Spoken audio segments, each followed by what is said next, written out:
من الشیطان اللعین الرجیم بسم اللہ الرحمن الرحیم رب اشرح لی صدری ویسر لی امری واحلل عقدۃ من لسانی یفقہوا قولی۔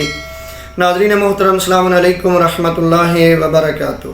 ناظرین محترم، ماہ شعبان کی تیسری رات کے اعمال بیان کیے جا رہے ہیں۔ تیسری رات کے جو اعمال بیان کیے گئے ان اعمال میں ایک نماز بیان کی گئی ہے کہ جو کہ 10 رکعت نماز ہے، جو کہ آپ نے دو رکعت کر کے پڑھنی ہے۔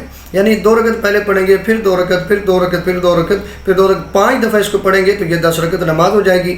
اس کا طریقہ کچھ یوں ہے کہ ہر رکعت میں آپ نے سورہ حمد کے بعد 50 مرتبہ سورہ توحید پڑھنی ہے، یعنی قل هو اللہ احد والی سورہ، جو کہ تمام تر لوگوں کو یاد ہوتی ہے، یہاں تک کہ بچوں کو بھی یاد ہوتی ہے۔ یہ 50 مرتبہ آپ نے پڑھنی ہے۔ نیت سیم ہے جو اکثر ہم بتا رہے ہیں، نماز پڑھتا ہوں 2 رکعت قربتاً الی اللہ اکبر، یعنی تکبیرۃ الاحرام کہنے کے بعد الحمد پڑھیں گے۔ الحمد کے بعد آپ نے 50 مرتبہ سورہ توحید پڑھنی ہے، پہلی رکعت میں بھی دوسری رکعت میں بھی، بقایا نماز سیم ہے۔